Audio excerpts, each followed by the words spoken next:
What are some of the mistakes that people make when learning a new language? I mean, the translation thing is a big one. Memorizing translations is the fastest way to ram into that filter and fail to learn anything. Um, I think one of the most common ones is that people learn the language before they learn pronunciation. This, and I think people don't realize, even understand that they can learn pronunciation first. I think there's a sense of, oh, well, if I have a good accent, that means I'm fluent or something. Um, it's a place where just got lucky, in that I came from a music background. I was an opera singer in my 20s. And so we all learned pronunciation first. And then I showed up in French and I knew how to pronounce things in French. I didn't know the language. I just knew the pronunciation system. And I found that I could learn words really quickly. And I think one of the issues when you don't do that is that when you, like, this is the reason why, I think the main reason why people have such like why Parisians have such a bad rap. There's this like international stereotype where you show up in Paris and people treat you like crap. And they're just like, well, no, Donnie, why are you even trying to speak our language? Get out of this restaurant kind of vibe. But it's because like typically Americans show up into French restaurants and they're like, bonjour, J m'appelle George. And to the French ear, it's not like you're insulting this language or you've taken our grand heritage and you've violated it with your, terrible accent. You've just said something unintelligible. And someone is looking at you expectantly, being like, hey, like I just said French, shouldn't be proud of me. And actually, you didn't say French. You said a bunch of gobbledygook. And then you're staring at this person being like, praise me, or like, give me the thing I asked for. And they're like, you just said a bunch of random syllables that mean nothing in any language. Bonjour doesn't mean anything. No one says bonjour in any place. That's not a word. And bonjour sounds completely different. And so when you learn a language and you don't think about the pronunciation aspect, then literally every time you learn or say bonjour, you are digging a groove in your brain to say that more and more often. And later, a year later, 5 years later, usually takes people like when they're learning in these kind of really inefficient ways, it takes them 5, 6, 7, 10 years, maybe never, to get to a place where they can try to hold a conversation. They've spent 5, 6, 7, 10 years saying bonjour. And then finally someone's like, hey, like it's bon. Can you say bon instead of bon? And they're like, yeah, I think. And eventually they can get to the point where they can say bon. But they've said bon 10,000 times and they've said bon twice. And at any moment that they need to speak quickly, they're going to go back to bonjour and they're going to be unintelligible. Similarly, when they are listening to French people speak, if you can't hear the sound on, then every time someone uses a nasal on in any word, which is all over the place in French, it's one of the main vowels, they're going to hear confusion.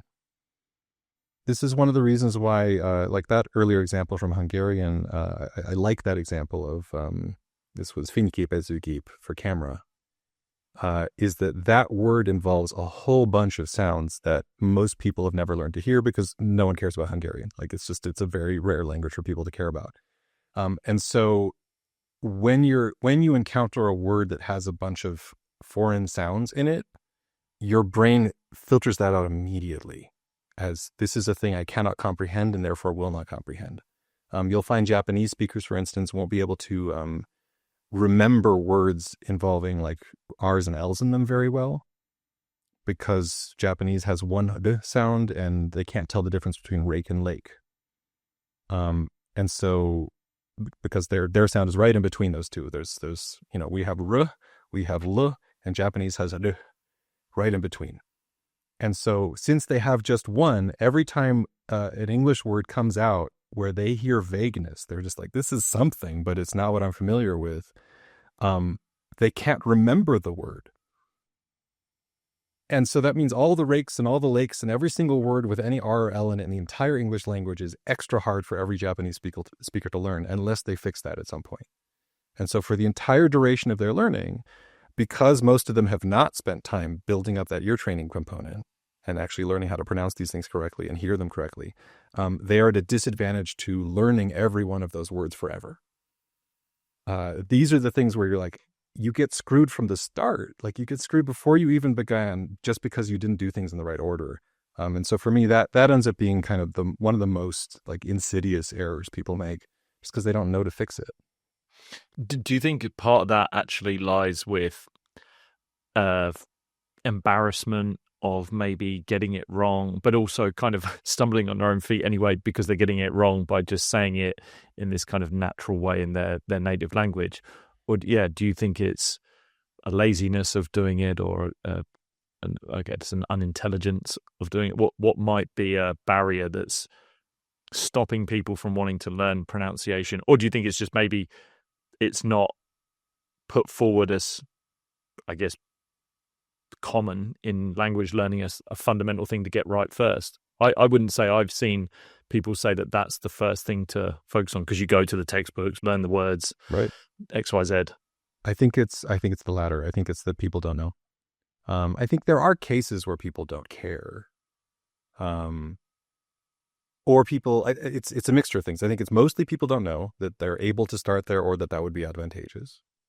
I think secondarily, there is, I think, a cultural myth that it can't be done. That one's, I think, the worst one. People have these ideas that like, oh, I'm past the age of 7. Like the number keeps changing. It's like 12, 7, 5, like whatever the number you pick. That was the critical year. You know, if I didn't learn this by the age of 7, I'll never have a good accent. Like that's often like traded around the internet as a truth. Like this is just, well, that's the thing. You know, there's evidence for this. This is the truth. And every single opera singer I've ever met has been able to generate a good accent in a language. And opera singers are random.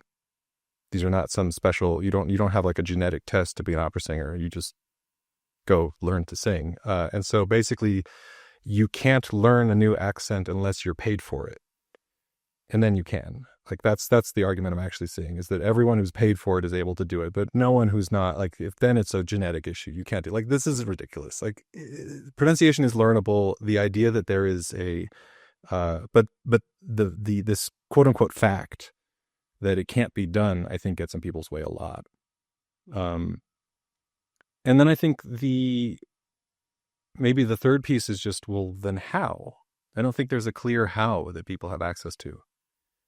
The idea that if you get the story that like the thing you need to do is learn pronunciation first, and that's going to improve your memory of every word from that point forward, and so you'll learn faster and you'll get better comprehension and you'll have great habits in terms of your pronunciation, and you'll learn faster, you'll understand faster, all this stuff. Like you can, with a little bit of discussion, you can get behind that idea of like, oh, cool, I should do that.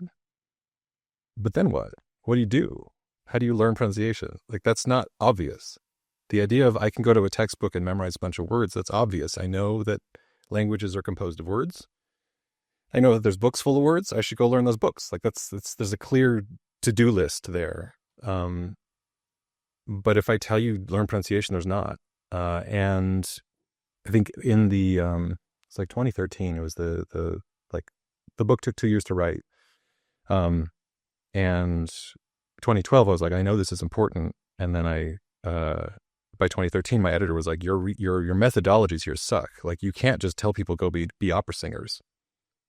That's not a good solution. Like, and I started looking into like the research of like, well, how do you teach pronunciation really well? And at that point, no one was using it. Like, there were methods and no one was using them. It turns out that the way to teach a Japanese adult how to hear the difference between rake and lake is to say rake and lake at random at them. And then they need to guess whether you said an R or L. And then you need to tell them whether they got it right or wrong. And you need to do that for a few hours.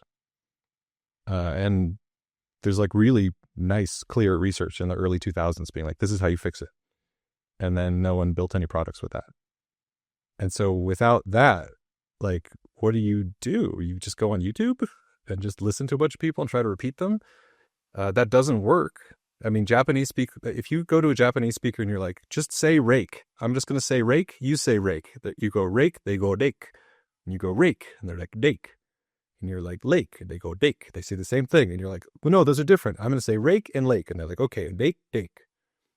And you can have that conversation forever, and it will actually be forever. The same researchers that did the early 2000s thing, they tried this without that method. They were just like, let's just have them repeat it a bunch. Let's do all sorts of stuff. None of the other ones worked. There are no other interventions we're aware of that will train ears in the same way as I tell you a word at random, you tell me which one I said.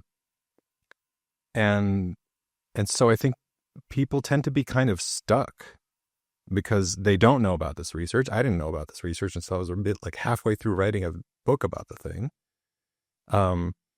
Even if they do know about this research, which almost no one does, then like, well, what are you going to do about it? Where are you going to get all the rakes and lakes in your target language?